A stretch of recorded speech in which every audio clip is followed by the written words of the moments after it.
आज वीडियो बनाने नहीं बात करने आया हूँ। मैं पहले भी एक वीडियो डाल चुका हूँ जिसमें मैंने बताया था कि भारत सरकार एक ऐसा एग्रीमेंट साइन कर चुकी है जिससे हमारे देश का किसान, व्यापारी, डॉक्टर, इंजीनियर, छोटा वर्ग, बड़ा वर्ग, ये सारे धीरे धीरे बर्बाद हो जाएंगे। हो सकता है मेरी बात पर हंसी आए। वीडियो का लिंक डिस्क्रिप्शन में डाल दूंगा, अगर आप देखना चाहें, कुछ रुचि हो तो देख सकते हैं, मगर ना इसमें कोई ऐसी बंदिश नहीं है। वीडियो को देखना है देखिए, शेयर करना है कीजिए, नहीं कीजिए आप पर छोड़ता हूँ, लेकिन छोटा सा एनालिसिस जरूर कर लेना अगर वीडियो पूरी देखो तो। आज हमारी मानसिकता क्या हो गई है कि हमारा देश बेशक से लुटता रहे पिटता रहे, हमें कोई मतलब नहीं है। हाँ, मेरी जेब में पैसा होना चाहिए, मेरे अकाउंट में पैसा होना चाहिए, बस इतनी मानसिकता हमारी हो गई है। लेकिन इसमें एक बात जरूर कहूँगा कि क्या इससे काम चल जाएगा? अगर देश लुट गया तो अगर तुम्हारे अकाउंट में पैसे होंगे तो उसका करोगे क्या? अगर देश बर्बाद हुआ तो तुम भी बर्बाद होगे, इसको कोई रोक नहीं सकता, ये कटु सत्य है।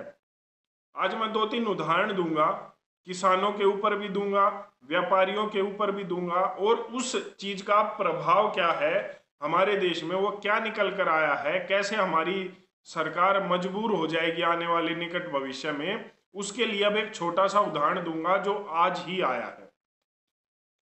WTO का एक गैट करार, general agreement on trade and tariff, ये भारत सरकार ने साइन किया था। जो आस जो देश हैं वो क्या करेंगे, इससे एक दूसरे के साथ ट्रेड करेंगे। जैसे भारत अपनी चीजें दूसरे देश में भेजेगा और वो वहां से अपनी चीजें भारत में लेकर आएंगे। अब इसमें समस्या क्या है, इसको जो डील करते हैं वो बड़े मोटे मोटे लोग करते हैं। मेरा मतलब है जो बड़ी बड़ी इकोनॉमीज हैं वो इसको डील करती हैं। अब वो अपने हिसाब से उन्होंने इसमें अपने नियम लगवाए हैं। जो नियम उन्होंने बोले वही नियम इसमें डाले गए हैं। उदाहरण के तौर पर किसानों का इसके ऊपर क्या प्रभाव है, तो किसान, कोई भी किसान होगा, वो फसल उत्पादन करता है। मान लीजिए किसी भी किसान ने गेहूं का उत्पादन किया, तो जो भारत सरकार ने जो गैट करार साइन किया है वो 2005 से लागू हो गया है, और उसके लिए अब सरकार बाध्य है कि भारत सरकार को बाहर से कुछ अमाउंट ऑफ अन्न, गेहूं या चावल, ये सारी चीजें, दालें बाहर से लेनी पड़ेंगी, चाहे भारत के पास पर्याप्त मात्रा में गेहूं हो या न हो। उदाहरण मैं गेहूं का ले रहा हूं। अब समस्या क्या आएगी, अब ये नियम है तो भारत सरकार को इसका पालन करना पड़ेगा। अब मान लीजिए देश के किसान ने पर्याप्त मात्रा में देश के लिए अन्न उगा लिया, हमारे पास पर्याप्त मात्रा में अन्न है, लेकिन गैट करार है, एग्रीमेंट साइन भारत सरकार ने किया हुआ है, तो हमें उस नियम का पालन करना पड़ेगा, बाहर से अन्न लेना पड़ेगा, चाहे उसकी जरूरत है या नहीं है, चाहे हम उसको समुद्र में ही क्यों ना फेंकना पड़े। अब इससे सरकार मना नहीं कर सकती, तो सरकार क्या करेगी, जो अगर किसान होंगे तो वो मेरी बात समझ भी जाएंगे, या किसान परिवार से होगा वो मेरी बात समझ भी जाएगा कि ऐसा होना शुरू हो गया है। अब क्या हो रही है, किसानों को बोला जा रहा है कि आप ऑनलाइन अपनी डिटेल्स दीजिए, आधार कार्ड दीजिए, डिटेल्स दीजिए, और सरकार हर किसान से कितना गेहूं लेगी, कितना चावल लेगी, कितना बाजरा लेगी, ये तय कर रही है कुछ अमाउंट, कि हम आपसे इतने क्विंटल ही लेंगे, इससे ऊपर नहीं लेंगे। तो एक मात्रा तय कर दी कि इससे ऊपर एक किसान से नहीं लिया जाएगा, बेशक वो कितना ही उत्पादन करे, क्योंकि उन्हें बाहर से लेना है। अब धीरे धीरे क्या होगा, किसान बेशक से कितना ही उत्पादन करे, उसको एक सिलेक्टेड अमाउंट जो है सरकार लेगी। किस रेट पर लेती है वो हम सबको पता है। धीरे धीरे क्या होगा, जो बाहर से उत्पादन है वो गैट करार के नियमों के अनुसार जो बाहर से जो अन्न आ रहा है वो हर साल बढ़ता जाएगा, और किसानों के द्वारा उत्पादन किया हुआ गेहूं जो है हर साल भारत सरकार घटाती रहेगी कि एक किसान से अब इस साल इतना लेना है, उससे अगले साल इससे कम लेना है, और 10 15 20 साल के बाद वो बिल्कुल ही कम हो जाएगा, और किसान जो आत्महत्या कर रहे हैं उनकी संख्या बढ़ती चली जाएगी। ये एक उदाहरण है। दूसरे उदाहरण पर आते हैं, ये भी किसानों का दूंगा, इसके बाद व्यापारियों के लिए उदाहरण दूंगा। मान लीजिए किसी साल सूखा पड़ गया और फसल कम हुई या नहीं हुई, और भारत सरकार को अनुदान देना है, सब्सिडी देनी है हमारे देश के किसानों को, तो भारत सरकार बाध्य है गेट करार के अनुबंध के अनुसार कि जब तक वो नहीं बताएंगे कि भारत सरकार को सब्सिडी देनी चाहिए या नहीं, कौन, गेट करार वाले, डब्ल्यूटीओ वाली संस्था वाले, जब तक भारत सरकार सब्सिडी नहीं दे सकती है किसान को, ये गेट करार का अनुबंध है, नियम है। इसके बाद अगर मान लीजिए बाहर से टीम आएगी, वो सूखे की पड़ताल करेगी, जांच पड़ताल करेगी कि कितनी फसल खराब हुई है, कितना क्या खराब हुआ है, उसके बाद वो एनालाइज करेंगे, रिपोर्ट देंगे, वो रिपोर्ट गेट करार डब्ल्यूटीओ में जाएगी, वहां से अप्रूवल आएगा, उसके बाद भारत सरकार को उतना ही सब्सिडी देना है जितना वो तय करेंगे।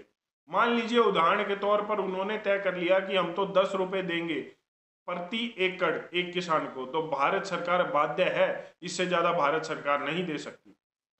किसानों को आत्महत्या की ओर धकेलने का एक बहुत ही आसान रास्ता है ये। अब इसमें क्या सिर्फ किसान है? नहीं, मैंने पहले भी बताया कि इसमें सभी हैं, व्यापारी भी हैं। व्यापारी वर्ग का उदाहरण देख लीजिए, ये गेट करार के नियम है, इसके बाद इनका प्रमाण दूंगा कि भारत सरकार कैसे घिरती आ रही है। मान लीजिए कोई भी व्यापारी है, वो कपड़े का व्यापारी है, वो पैंट शर्ट वगैरह बनाकर बेचता है या कोई भी कुर्ता पजामा बनाकर बेचता है, तो अब वो उत्पादन करता है, या कोई खिलौने का व्यापारी है, वो खिलौने छोटे मोटे बनाकर बेचता है मार्केट में। अब वो खिलौने बनाता है, उससे उसको भारत सरकार से मदद कितनी मिलती है हम सब जानते हैं, सब्सिडी कितनी मिलती है हम सब जानते हैं, न के बराबर भारत सरकार से मदद मिलती है। वो बाजार में बेचने जाएगा तो 2 रुपये अपनी मजदूरी भी लगाएगा, टैक्स भी देगा, सब कुछ करेगा। वहीं अब दूसरी ओर इस गेट करार के अनुबंध के द्वारा मान लीजिए चीन से कोई खिलौना आ रहा है या अमेरिका से कोई कपड़ा आ रहा है, कोई जीन्स पैंट आ रही है, तो चीन की पॉलिसी क्या है? चीन अपने व्यापारियों को सब्सिडी देता है कोई भी प्रोडक्शन करने के लिए। उसके बाद दूसरा स्टेप, चीन अपने व्यापारियों को सब्सिडी देता है अगर वो किसी दूसरे देश में सामान बेचते हैं। तो मान लीजिए कोई खिलौना या कपड़े का व्यापारी है, वो भारत में अपना सामान बेचता है, तो चीन उसको उसके ऊपर अलग से सब्सिडी देता है। तीसरा जो अति महत्वपूर्ण है, गेट करार का अनुबंध का नियम, भारत सरकार को लिमिटेड टैक्स लगाना है दूसरे देशों से आई हुई वस्तुओं पर, चीजों पर। एक तय मात्रा के अनुसार, उससे ज्यादा टैक्स नहीं लगा सकते हैं, और ये टैक्स भी कम करना पड़ेगा, जो कम कर दिया है भारत सरकार ने इस गेट करार के अनुबंध से। मतलब टैक्स घट गया है बाहर की चीजों पर। तो ये क्या होगा, बाहर से जो खिलौने, बाहर से जो कपड़ा या बाहर से कोई भी सामान आ रहा है वो सस्ता हो जाएगा, और जो यहाँ का व्यापारी बना रहा है वो महंगा होगा। और एक बार मार्केट में हम सभी जब भी जाते हैं तो ये देखते हैं कि सस्ता और महंगा क्या है। भारत में किसी को क्वालिटी से कोई लेना देना है या स्वदेशी से किसी को कोई लेना देना नहीं।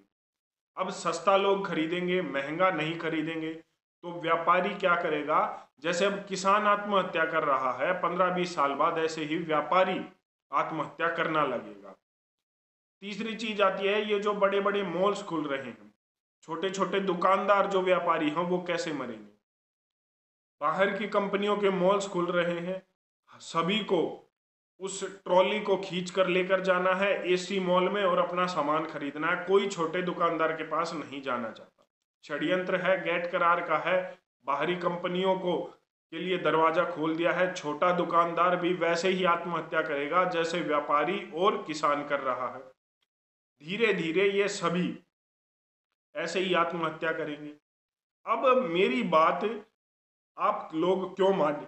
ये तो भविष्य की बात चल रही है कि ऐसे व्यापारी जो है आत्महत्या करेगा, ऐसे किसान आत्महत्या, वो तो खैर कर ही रहा है, ऐसे ही छोटे दुकानदार आत्महत्या करेंगे। तो उसका क्या प्रमाण है? अभी 2015 में एक बार, इसके बाद जो लेटेस्ट प्रमाण है वो बता दूंगा। 2015 में मोदी प्रधानमंत्री के रूप में अमेरिका गए थे, तो डोनाल्ड ट्रंप जो राष्ट्रपति है अमेरिका के, उन्होंने कहा था कि भारत सरकार जो सब्सिडी दे रही है, एक बार 2015 में सब्सिडी दी थी किसानों को मोदी सरकार ने, तो डोनाल्ड ट्रंप ने इस पर आपत्ति जताई थी कि वो सब्सिडी WTO के गैट करार के अनुबंध के अनुसार गलत है। ये एक प्रमाण हुआ। चलो अब लेटेस्ट आते हैं। कोरोना का समय चला हुआ है और हमें सबको पता है कि चीन अलग अलग देशों में इन्वेस्टमेंट कर रहा है। तो भारत सरकार ने क्या किया है, भारत सरकार ने FDI के नियम बदले हैं, फॉरेन डायरेक्ट इन्वेस्टमेंट। मतलब बीजिंग की कोई कंपनी आकर भारत सरकार के शेयर खरीद रही है। मतलब मैंने इस पर पहले भी बात की थी कि कैसे चाइना की कंपनी, चाइना के बैंक ने HDFC के शेयर खरीदे थे। तो अब उसको रोकने के लिए भारत सरकार ने FDI के नियमों में फेरबदल किया है, ताकि भारत की कंपनियां बिके ना, ताकि भारत बिके ना, लुटे पिटे ना। तो अब चाइना ने इस पर ऑब्जेक्शन डाल दिया है। ये आप गूगल सर्च कर सकते हैं कि China's objection on India's FDI। China ने क्या ऑब्जेक्शन डाला है और उसमें क्या लिखा है। चाइना ने लिखा है कि the foreign direct investment laws which are amended by the Indian government are against the WTO reforms। मतलब जो भारत सरकार ने FDI इन्वेस्टमेंट के नए रूल बनाए हैं, जो नया कानून में फेरबदल किया है, वो WTO और गेट करार के अनुबंध के अनुकूल नहीं है और इससे बाहर की कंपनियों को और चाइना की कंपनियों को नुकसान होगा।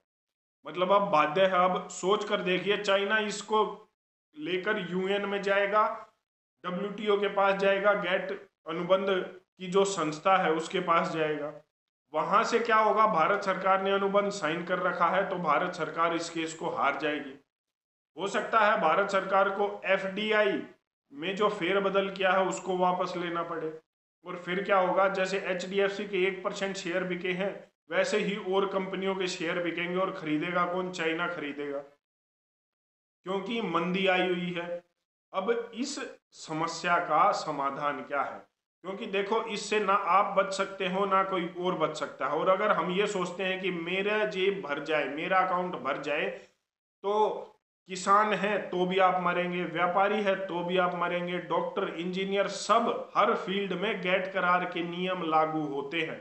कोई भी ऐसी फील्ड नहीं है जहाँ गेट करार के नियम लागू नहीं होते। तो नंबर तो सबका आएगा। आज किसान का है, कल आपका होगा, परसों उस व्यापारी का होगा, तो सभी का होगा।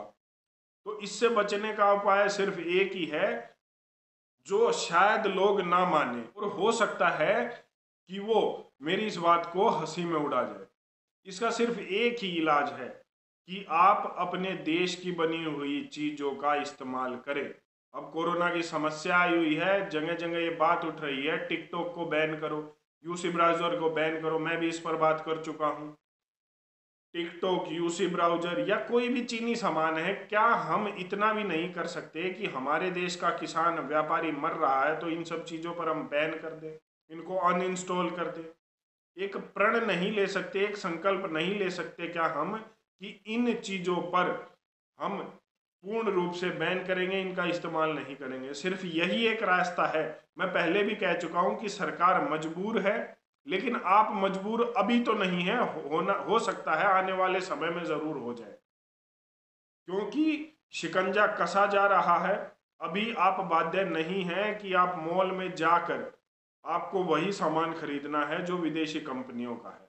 लेकिन अगर यही हाल रहा तो हो सकता है कि ये विदेशी कंपनी इतनी मजबूत हो जाए कि वो आपको बाध्य कर दे कि आपको यही सामान खरीदना पड़ेगा। मेरी बात कुछ लोगों को अगर समझ में आए, अगर थोड़ी सी भी वो दूरदृष्टि रखते हैं, तो जीवन में बदलाव जरूर लाइएगा। स्वदेशी अपनाएं, देश बचाएं।